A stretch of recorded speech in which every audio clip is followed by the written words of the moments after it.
astronomie, astrophysique, cosmologie, astroparticules.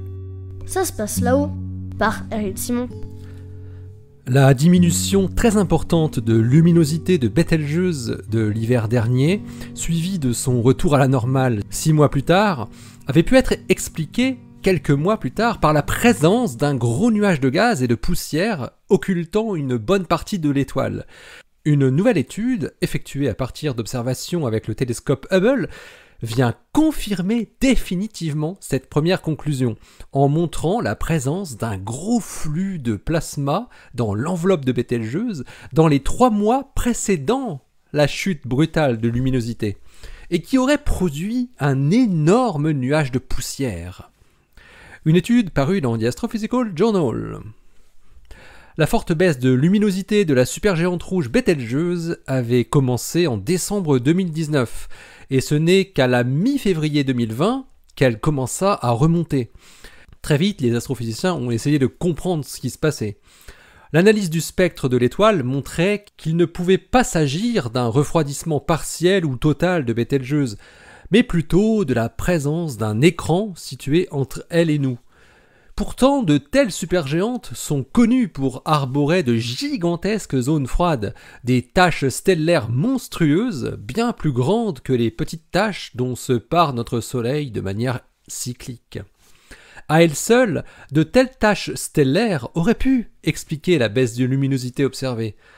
Mais quelque chose ne collait pas avec cette explication. Toutes les longueurs d'onde n'étaient pas diminuées de la même façon.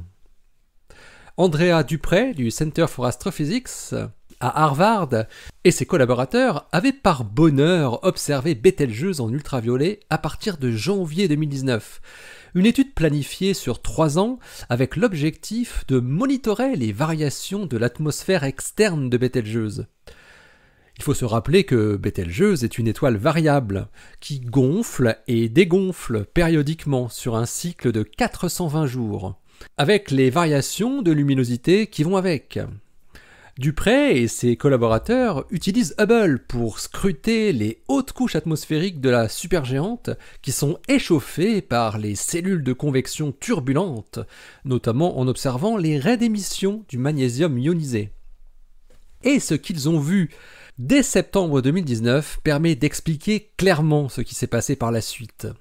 Le flux intense de plasma qu'ils ont vu s'échapper d'une vaste cellule de convection sur la surface de la supergéante est, selon eux, passé de la chaude atmosphère aux couches plus froides où il se serait rapidement refroidi, formant très vite donc des grains de poussière. Le nuage ainsi produit pouvait bloquer la lumière sur plus d'un quart de sa surface. L'imagerie directe de Bételgeuse avait montré en janvier dernier qu'une bonne partie de son hémisphère sud était devenue beaucoup moins brillante que le reste de son disque. Or, c'est environ au même endroit, au sud-est de Bételgeuse, que Dupré et ses collaborateurs américains et européens ont observé à l'automne cette grosse éruption de plasma 2 à 4 fois plus brillante en UV que la normale, et se propageant à presque 900 km par seconde. Les chercheurs pensent que la forte éjection de masse de l'automne dernier est liée au cycle de pulsation de Bételgeuse. À l'aide du télescope Stella du Leibniz Institute, les astrophysiciens ont pu mesurer l'évolution de la vitesse du gaz à la surface de la supergéante. Et Bételgeuse gonfle en même temps que remontent ses cellules de convection.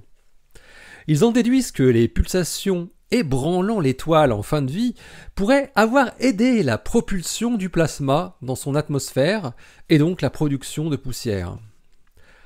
L'équipe de Dupré prévoit de poursuivre ses observations de Bételgeuse à partir de la fin août, car elle est actuellement encore trop près du Soleil pour le télescope Hubble.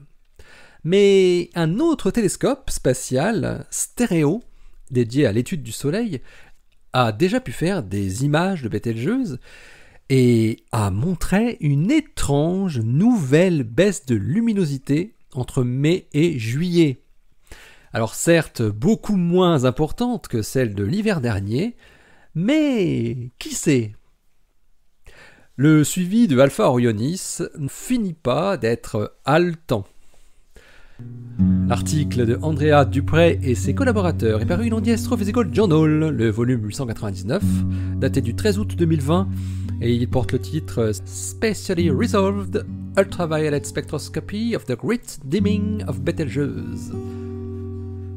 Allez, d'ici la prochaine, portez-vous bien, restez bien les yeux vers le ciel, et restez bien les pieds ici-bas sur Terre.